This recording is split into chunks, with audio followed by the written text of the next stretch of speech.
I'll say a couple of things. One is being able to play, right? Ultimately, when it comes to acting, in my opinion, you are playing pretend. I say all the time, I play competitive pretend for a living. And that's because that's what it is.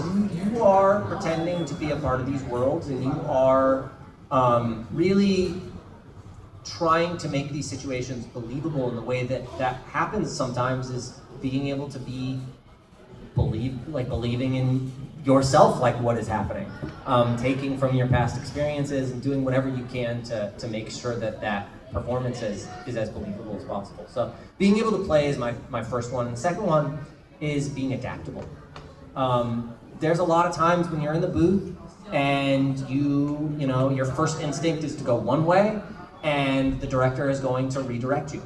And you'll have that happen 1,000 times in a single voiceover session. It doesn't mean that your instincts are bad or that you're wrong for thinking the things that you're thinking. It's more just you're always going to need to wiggle and figure out what you want as an actor, what the director wants as a director, what the client wants as a client, and all those things come together in a performance.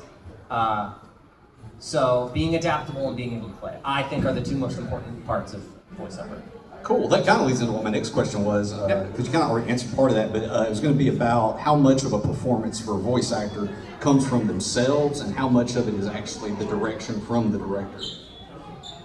That's an interesting question in that I would say that it's the whole thing, the whole of everything, whether it's a good performance or a bad performance, comes from you and it comes from the director.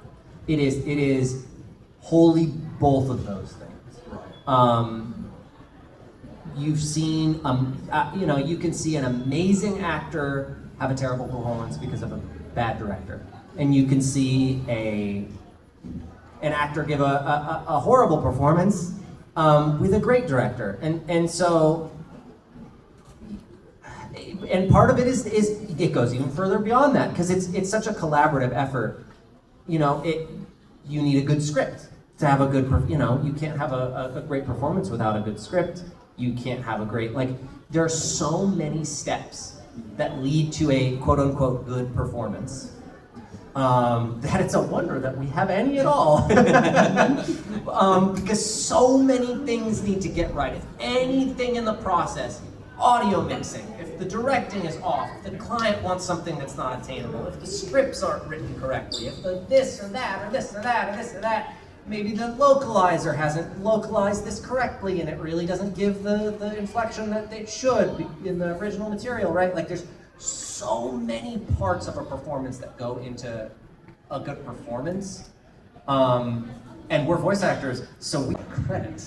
But it really is a collaborative effort. We also get all the flack when it's not good. So we get all of it. But it's a collaborative effort. It's a little piece of every single little part of it goes into it. That's cool. So I guess, that also kind of answered my next question too. You're on top of this, man. You're answering the question before I ask him. He knows what I'm going to ask. I was going to ask what the biggest misconception you think people have about voice actors is, about what they actually do. The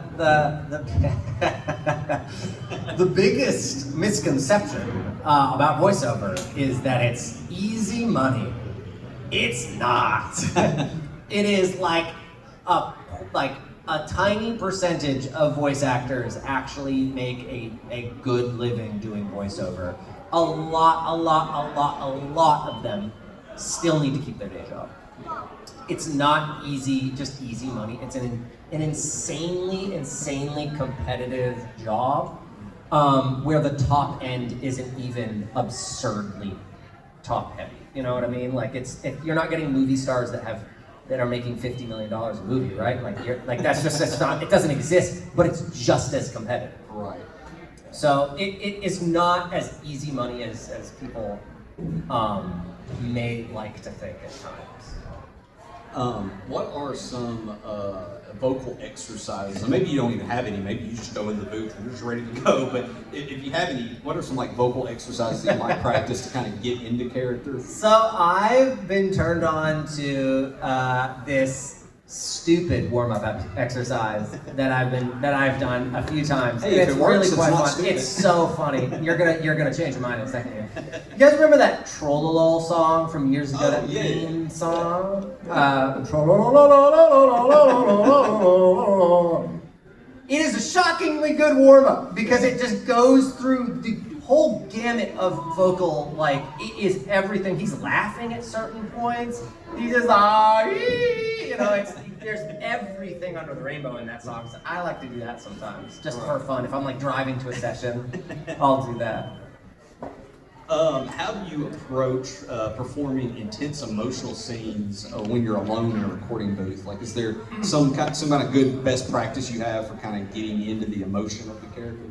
It really depends on what the scene is happening, but I think that it always has to come from a vulnerable place. I think you have to get vulnerable, and so that is where, again, like a director is involved, right? If you can't be vulnerable in front of the director, you're not getting a vulnerable performance. So it comes from experience, in my opinion. It comes from a point in your life where maybe, we've all had them, where, if your character needs to be sad, it needs to be a sad point in your life. I've had characters that have panic attacks, and it needs to be a point in your life where you are suffering from like extreme anxiety, right? Like it really, you are pulling from your life to give life to the character that you are portraying. Can that be sometimes a challenge to pull yourself back out of that? Like, say you're playing an emotionally distraught character, somebody who's upset, and you're having to reach into kind of a sadder place to play that character, and then to kind of come back out of that after you've done the performance. Can that be a challenge sometimes? It can be, and sometimes you do have some emotional whiplash, right? Where you are, because some of these video games, especially video games, will be moving at breakneck speeds, right? You're recording hundreds of lines sometimes in a single session. And so you're moving. So one line might be like full-blown panic or anguish, and then the next line is like, all right, we're done with that script, let's go to the other one, and now you're just hanging out, you're just having a good time, and it's like that. What? Give me a second. So yeah, sometimes there will be a little bit of tonal whiplash because you're going through entire scripts where, and sometimes they're not even in order, where like it's from beginning and end. You're just doing what you need to do. So right. So yeah, definitely. How do you deal with if you have a director who's giving you the same? I'm sure you've had to do this plenty, but lines where you have to do the same line maybe 10, 20, 30, 100 times. Like, can that get sometimes frustrating to find like new ways to say similar lines? Like, a lot of the time, you just move on and you go back to it because you get stuck in a loop. And usually, in my opinion, at least in my experience, the toughest lines with that are the shortest. You can think of 100 different ways to say a sentence, but when it's a word, maybe 3. Maybe you got like a couple in your brain, but when your line is like, what? There's a certain amount of them, but at a certain point, your brain's just, that word turns to mush. It means nothing anymore, and you've run the emotional gambit in your brain, and you've gone through all of the things that you know how to do, all the syllables that you can express, and you're like, so moving on is the best way, and then coming back to it. Because you stay trapped on that, you will be trapped for as long as you're trapped. Right. How important would you say improvisation is to professional voice acting, like the ability to improv? I think it depends. I think that some scripts and some directors and some clients love improv. They love for you to just do whatever you want. I've been fortunate enough to do a lot of jobs where they just kind of let me loose. But there are some where they don't want you changing anything. They want you to perform it as written, and they don't want you to deviate from that at all. So I wouldn't say that it's necessary. It doesn't hurt, but it helps. Yeah, it definitely helps. I mean, for sure. I mean, as many tools as you can put in your toolbox, that will help. Just because you're not using it in certain places, doesn't mean that you shouldn't have it. But it's not imperative. You don't need to be able to do that. But it helps. Is there anything you've ever improvised during a session that like made the cut? I mean, a lot. If any of you have played, I mean, a lot. I mean, a lot of the games that I'm in have me improv a lot. Like, a lot of it is just kind of left up to me to do whatever I want to do, and that's, you know, almost every game that I've been a part of. It would be easier for me to name the games that don't have me improving things. Like, I don't think I improv anything when I was on Genshin Impact. I don't think I improved anything when I was doing like background characters for Final Fantasy. And every single other role I've ever done, I have improv at least something. That's cool. How do you protect your voice when you're doing a character that requires a lot of yelling and things that can put strain in your voice? Is there any technique you've got to protect it? A lot of water, a lot of vocal rest, and a lot of I got. It's this cough syrup. It's this Chinese cough syrup called Nimjam. It sounds strange, but it is so amazing. It is such an amazing thing to drink. I mean, it's like honey and, you know, all sorts of like things that is an amazing syrup. You have to buy that in bulk. Oh, yes, 100%. Because video games are very screaming. Oh, yeah. You scream a lot when you record video games. It's kind of insane. And sometimes I'll go home and I won't be able to say anything. I won't, you know, when I record heavy for like a week or 2 weeks or 3 weeks, nothing is being said. I don't talk to anyone. I'm silent, and then I go back in and I record, and then I'm silent, and then I go back in it. So it's, you know, you have to be very protective. Oh yeah, 100%. What would you say is, of all the voices you've done, is there one that's been like the most challenging for you to have to perform? They've all got their own, like merits and easiness and difficulties.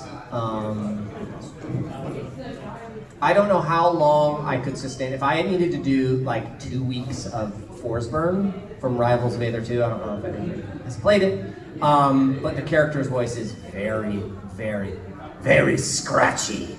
And if I had to do like 2 weeks of that, I think they would just have to put me into a casket.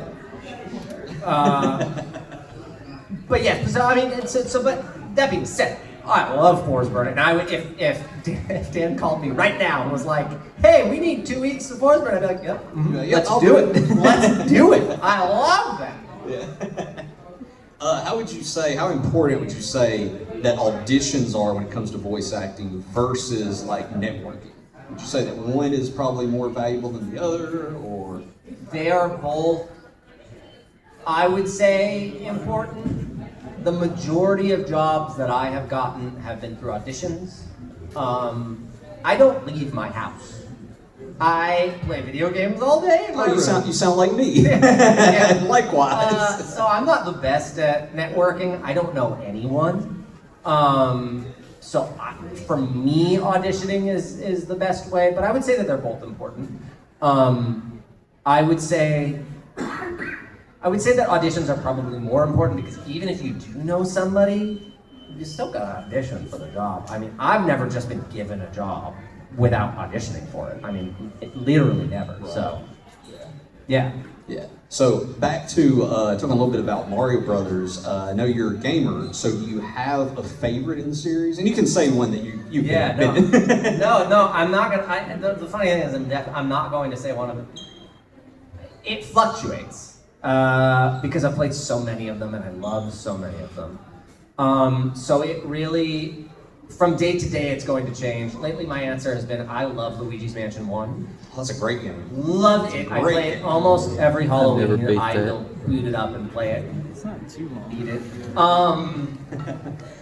I really love Sunshine. I really love Odyssey. Smash Brothers is my jam, though it's not really like a Mario game.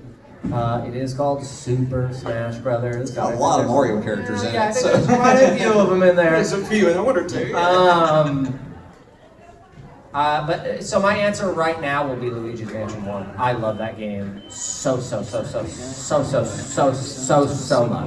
Oh yeah, no, it's a classic. I love all of them. Honestly. Yeah, I think so. Huge fan of Mario Brothers. This next question is one I always like to ask that you may not have an answer for, and it's fine if you don't. You may not have an opinion, but I am apologetically a huge fan of the 1993 Super Mario Brothers live-action film starring Bob Hoskins. I know it's not everybody's cup of tea, but John it's a Leguizamo guilty too. pleasure. I really enjoy it. So my question is, have you seen it, and do you have an opinion on the 1993? I've seen it. What I'll say about that movie is they took a lot of chances. They took some swings. Some big swings. No, Bob and John had to be drunk to record a lot of the scenes. And it made a movie. Oh, it's a movie. You can watch it. It is. You can watch it, and I would say it's not. It is entertaining. I mean, it's not. It's definitely not. Like it is. It is what it is, and I respect the creativity that went into it. Oh yeah. So that's what I'll say. I definitely respect how creative they got. They definitely got creative. I've always said this about the movie. I say that it is a terrible Mario Brothers movie, but it is a great 1990s fun, just adventure flick. It's a fever dream. You can have fun with that movie. You may watch the movie and not like it, but you're gonna have fun.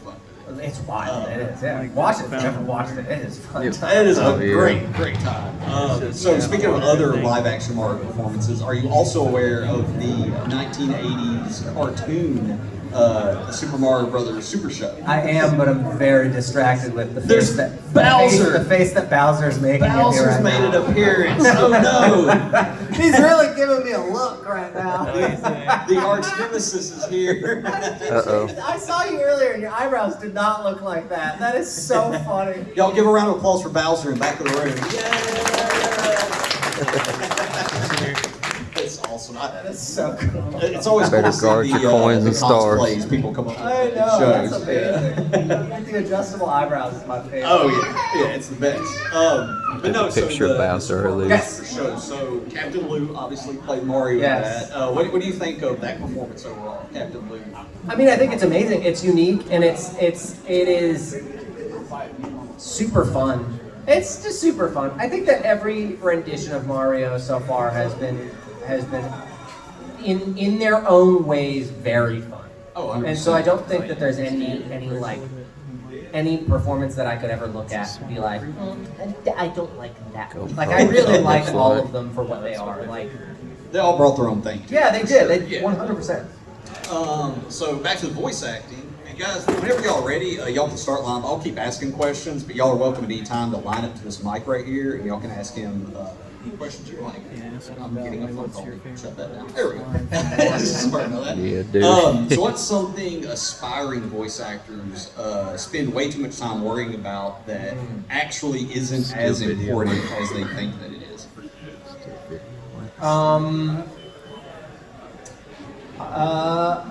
I will say like the lack of like a professional setup is, I think that while I think that it is important, you know, eventually in your journey to have a professional setup, it isn't required for you to do it, right? I will also say being immediately good at it. You're not going to be. You're just starting it. You don't need to be amazing at it at first. Let me tell you, when I started, I stunk! Just like anything else, you just gotta do it enough to get good at it. You know, it's not something that anybody is just innately born with. You know, it's accrued over a lifetime of experiences. And so to deny yourself of those experiences because you're nervous about stinking, well, then you'll always stink at it. You know, you've gotta allow yourself room to improve, and that means sounding a little cringy sometimes. You're gonna be a little cringe sometimes. Embrace the cringe, it will set you free. I promise you. The moment that you don't care if you are cringe is the moment that your life will get significantly better. I promise you that. That's awesome. So I moderated Patricia Somerset, who's the voice of Princess Zelda for Legend of Zelda. I moderated her panel, and she had very similar advice, which was don't be afraid to embarrass yourself. Yeah. I think that's great advice. Even when you are a professional and you are in the booth and you do a take and it is a stinker.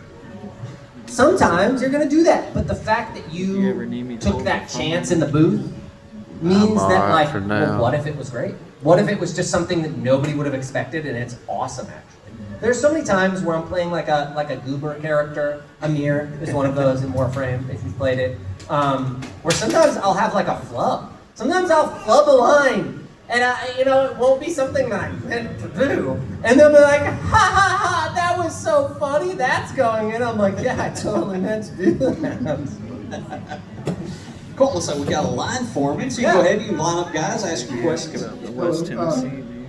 So, I'm assuming that money is a motivating factor in coming to a Comicon like this, but other than that, what gets you excited about coming to cons? What gets you excited about coming to cons? It's really the people. While money is a motivating factor, and anybody who tells you otherwise is lying, it really just facilitates us coming out here in the first place. Otherwise, it wouldn't be feasible. Unfortunately, like, it's just like if this wasn't if we were not paid to come out, we would go broke flying out. You know what I mean? But the thing that I enjoy about it more than anything is the people. I get to see the impact that my performances have. And as a voice actor, that's not something that I get to see very often. I mean, I don't get to go, I'm not on Broadway, so I don't get to literally see the reactions and take my bow. I'm not in movies where I can go to the movie theaters and see people reacting to the film. Everything that I have is either people like screaming the game or places like this where I get to see and hear from people that are enjoying the things that I'm in, and that means more than anything else, more than the money, more than any other part of it. That means more to me than anything. So that. Hello. Hi, is this good? Hi. Good? Yeah, you sound good. First off, I want to thank you for mentioning Sunshine. Great game. But when you took over for Martinet and you had to do your first Wahoo and Yippee, how many takes do you think it took to get just the right Wahoo for Wonder? Come on, do it. So I can't. Nintendo does like their privacy. He doesn't so let you do the behind the scenes stuff must stay behind the scenes. But what I will say is that over a lifetime of mimicking and listening to these sound bits, they were so ingrained into my brain that the difficulty sometimes isn't. It's sometimes it's straying away from the performance, staying away from what I think it should sound like, and being okay with it being a little bit different. That can be some of the most difficulties with it. Well, that's cool. Thank you. Thank you for your question. Hello. Yeah, they are strict on stuff. Does that sound good? Yeah, you sound. I was Nintendo very is, legally speaking. I know you mostly from Amir from Warframe. What was your favorite line from Warframe that you played as him? I have a lot of them. I think we talked about this a little bit ago, but I have a lot of them. In the newest patch that just came out, Amir goes haywire and he takes over the shockwave. He takes over the nightwave, becomes the shockwave, takes over the radio systems, and later on there are some NPCs, and I won't spoil it for anybody who hasn't played it yet, 'cause it's pretty brand new, but there are some messed up Amirs that show up, and they have some lines that are very unhinged and wild and guttural and crazy and don't make sense, and they sort of just let me loose on that completely. And those were my favorite to perform, even though I really like playing a regular Amir. Those stupid evil Amirs were very, very fun. And so if I had to pick a singular line, especially from that patch, the evil Amir saying, "Loser says what?" What?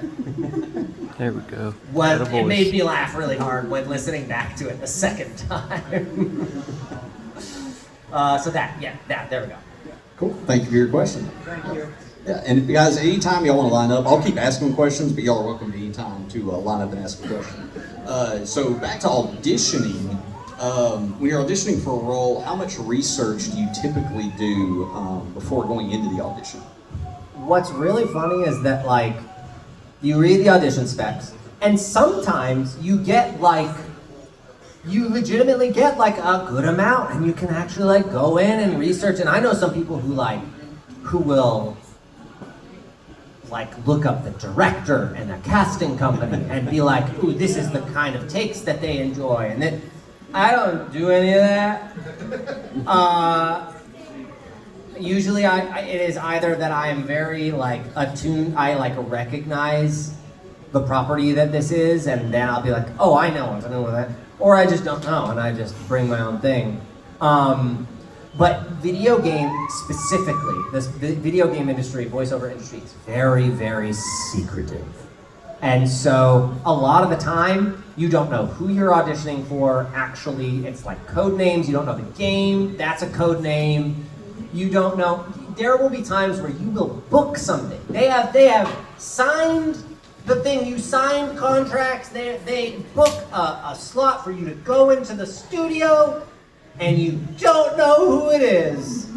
And you don't know the script, and you don't know what character you booked, because maybe you auditioned for 4 characters, and they're like, you booked one of them. And you're like, which one? And they're like, haha.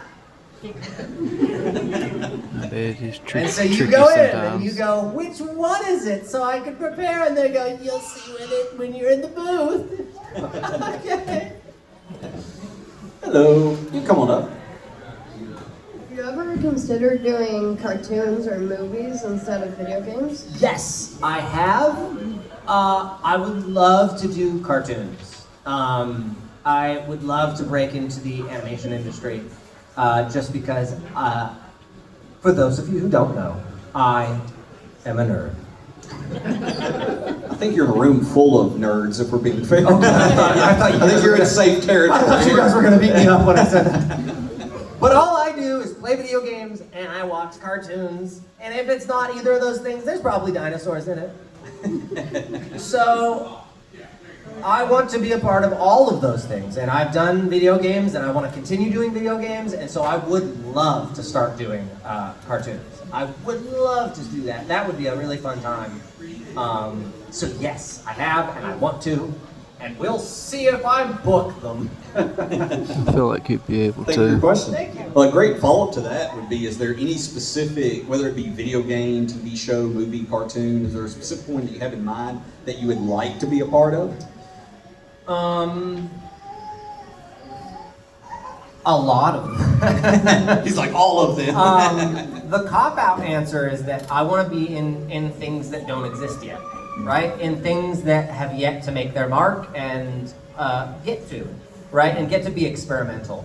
Those are the things that are really, really exciting to me. Those are the things, and obviously there are properties that I'm a fan of. Things like World of Warcraft. Oh, yeah. Just like classically, like, oh, I'd love to be in World of Warcraft. I'd love to be in Hearthstone. I'd love to be in, like, Pokemon and all these things, like so many things that I'm a fan of, but ultimately at the end of the day, the most exciting thing to me would be into something fresh, something new, something where I get to play for myself. That would be really, really fun. I got to do I've gotten to do quite a bit of it, and I'm really thankful for it, but I just want to keep doing that. Those are the projects that are so exciting. Whether they're hyper successful or they're just like these super niche things that only I love. I just love doing it. So, yeah. Have you ever had a character completely change from what you initially envisioned it as, like before stepping into the recording booth versus after talking to the director and doing the recording session? Like where maybe what you had in mind for the character and then maybe what the director had in mind were just like completely different things. I think that usually during the casting process, they've figured out what they wanted pretty well by the time that you're cast. I mean, at least in my experiences, obviously there's going to be times where things 180, and especially as like shows go on and characters evolve, there are going to be characters that evolve. But in my experience, like, it's been pretty consistent with, like, you know, if anything, there are tweaks. There are things that, like I would say that, like, Amir, again, Warframe, ended up being more written for me and my personality as time went on. But I would less so say that that's like a, oh my goodness, they 180'd, it completely changed. The character was already written pretty similarly. It just so happens that they casted somebody that was very similar in personality, and so that they could kind of start tailoring it to me specifically. But yeah, it's so not really, but kind of. But kind of. Are there any particular, this kind of, I guess, ties in a little bit to like if there are any characters you might would want to play in any other series, but are there any particular accents or vocal styles that you would like to perform at some point? I have this voice and character that I've never been paid to do, and that I want to be paid to do. And it's so dumb, and I'll only do it for 1 second, but I call him the big, stupid, smelly giant. And no one will ever pay me to do this, but eventually, hopefully, I can finagle someone. Me smash! Yeah. That's one that I'd like to do a lot of. You don't have to clap. It's just something that's really fun and satisfying to do, and so eventually I'd like to do that. But like, how do you go about manifesting?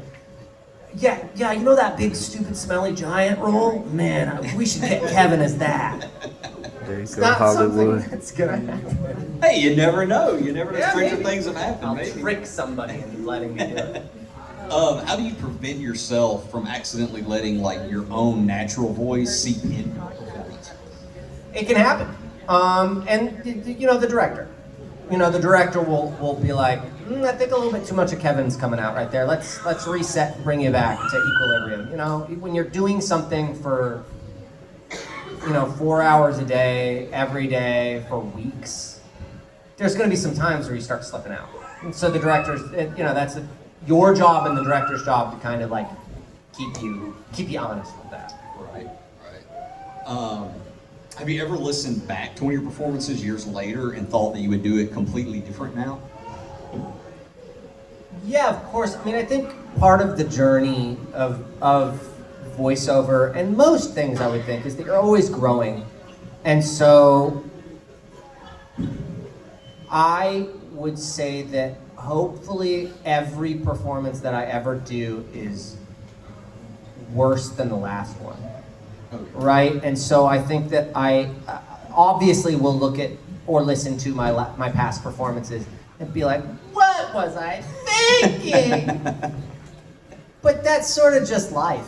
If you're not looking back at yourself 10 years ago and being like, what was I thinking? You need some growing. I think you got to start growing some more, because you should be looking back at your past self and cringing and wincing, because that means you've grown.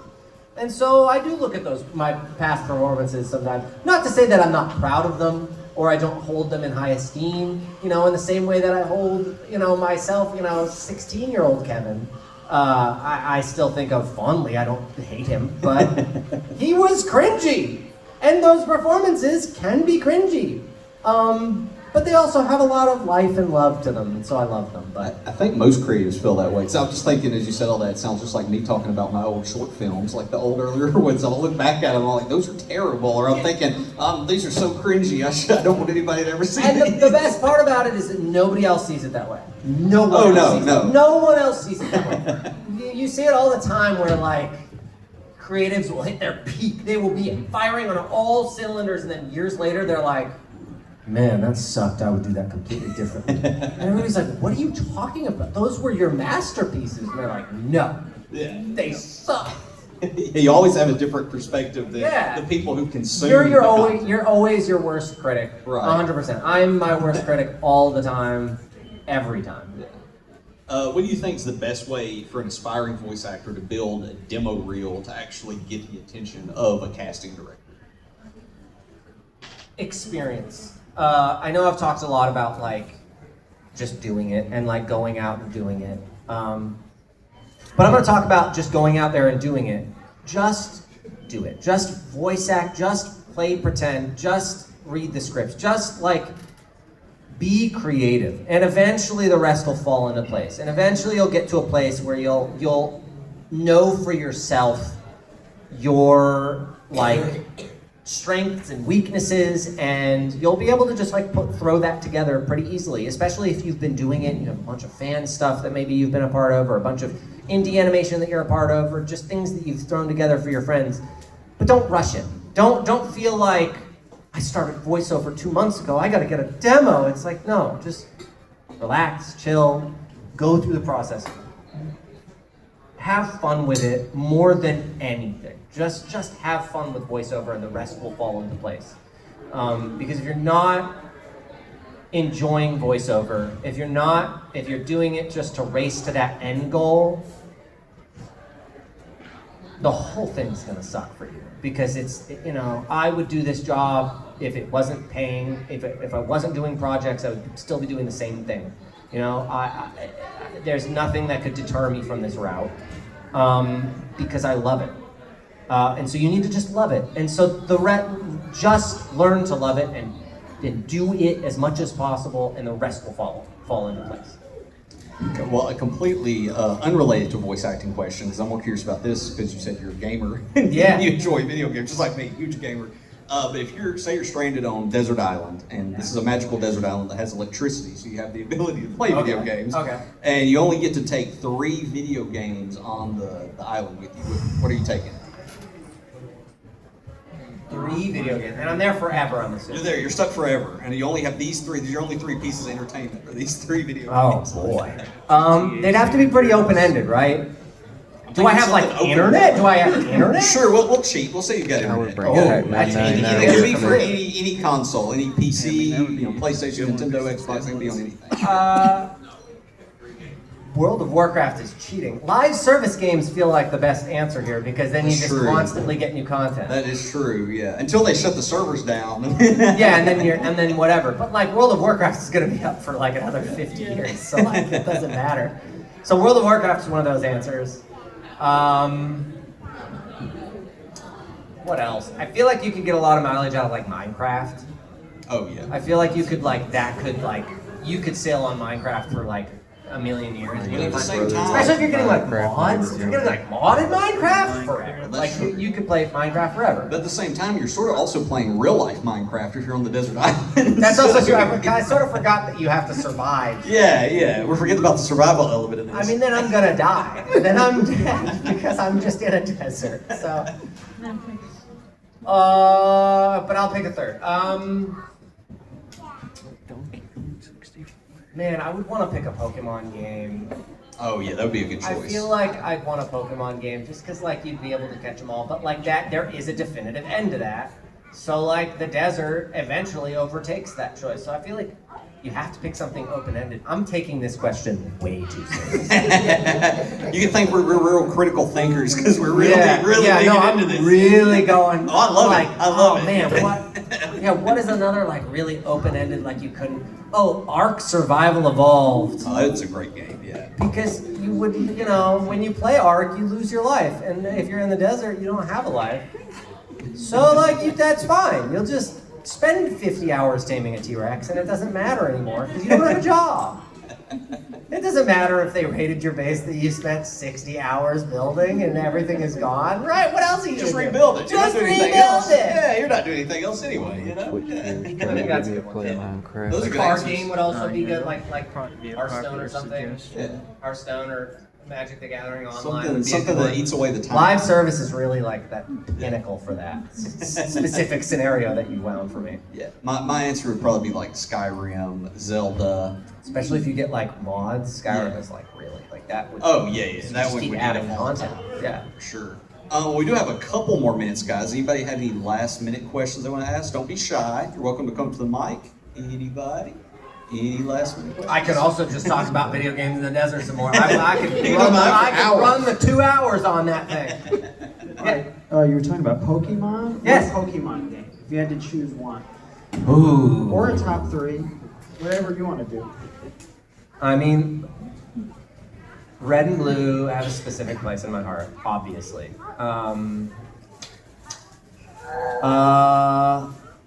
So I'll say fire red and leaf green because you get the Sevi Islands as well. You could also do like Omega Ruby and Alpha Sapphire are also really, really good games. Oh, that's a tough one. But I'll probably say fire red and leaf green. Though, again, there's a finite amount to the desert. If we're still talking about the desert, there's a finite amount that you can get into the... but yeah, between fire red and... Also, Heart Gold and Soul Silver, also. Ooh. They're really good at the remakes are usually really, really, really stellar. They just they take the original game and they add a whole bunch on top. So that's in order. Number 1, Fire Red and Leaf Green, then Heart Gold and Soul Silver, and then Omega Ruby and Alpha Sapphire, which is crazy that it is Classics. all. It is all. I mean, they're not classics. Not the classics. Not the classics. The remakes of the classics. Yeah. They just add so much, and I'm still in Desert Brain, so I feel like I need to extract as much as I can from these games. Great choices. Yeah. Yeah, very good choices. Very good choices. Nothing from anybody else. Nothing from anybody else. All right. Well, I guess I'll ask one final thing. I always like. Oh, no, we got one more. Coming up to the mic. Yeah, it should be. Yeah. I know you said you have to be confidential about it, but how early do you have to record your voices for games? It can really depend. Like, some games you record and then you forget about them, because they release years later. Sometimes you record a voice and they're like, we need this because the trailer's dropping next Wednesday. And you're like, oh, okay. So it really it fluctuates really hard. Sometimes you record an audition. Not even just recording for the game. Sometimes you record an audition and you won't hear back for a year, right? So sometimes it can be moving lightning fast and sometimes it can be slow. Sometimes I've recorded for games that have never come out. Sometimes you record for something and then it just fizzles before, or they are like, no English dub, or so sometimes eternity is the amount that comes before the game comes out. Thank you. Yeah. Good question. Hello. There been any voice acting jobs that you've really loved, but then you played the game and you didn't like it?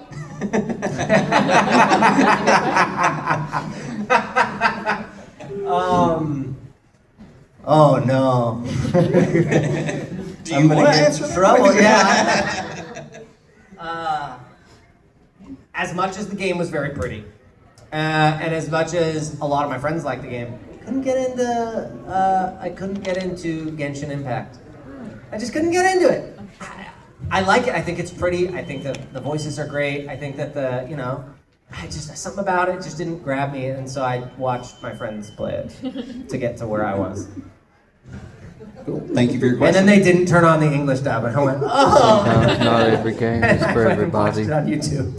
no matter who you are. Cool. Well, Kevin, thank you so much for joining us. I really do appreciate it. I guess before we all roll out of here, I'd like to ask as the final question to kind of leave everybody off with, do you have any final statement for your fans? And maybe while going through that, you could kind of give any final pieces of advice to anybody who's wanting to get into the industry. Yeah. I appreciate you. And I appreciate that I can be a very small part of your guys' lives.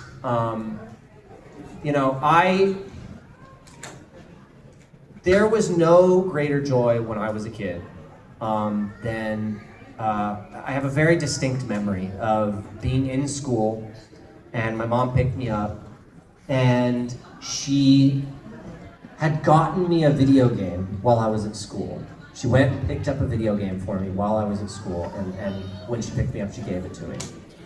And it is such a core memory of mine. It really, really is. Not only that I got a video game to play, but that my mom took the time to go out and pick that game out for me, and knew me well enough to get me a game that I would like, and thought of me enough to go and make this extra effort. And so there's this wonderful moment that means more than the video game ever could. And the idea that I am that tiny, itty bitty little piece of those memories for other people means more to me than I could ever express to any of you. And so that is what I'll leave you with, is I appreciate you all very much, and I appreciate this opportunity that I've been given. And if you, and to answer that next part of, if you love these things, if you love these pieces of art, if you love anime, or you love video games, or you love cartoons, chase those things that you love in any way, shape, or form that you can. Be creative in any way, shape, or form that you can. Don't be afraid to, be cringe, or to be not good, or to fail. It is okay, and it is so wonderfully natural to fall and get back up in that pursuit of creativeness. And I think that is the most human thing that you can ever do, is that. And being creative is the number one thing. So never forsake that part of yourself. Never forsake the creative part of yourself, regardless of what that may be, if it's drawing, or if it's voiceover, or if it's acting or modeling or any of those things. Feed that creative part of yourself. Well, ladies and gentlemen, please join me in giving a huge round of applause for Mr. Kevin Afghani.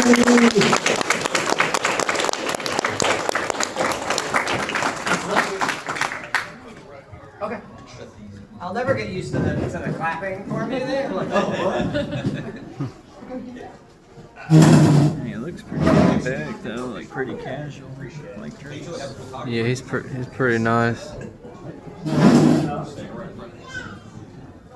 I think that's the Mason Film guys maybe, but he looks like the West Tennessee dude.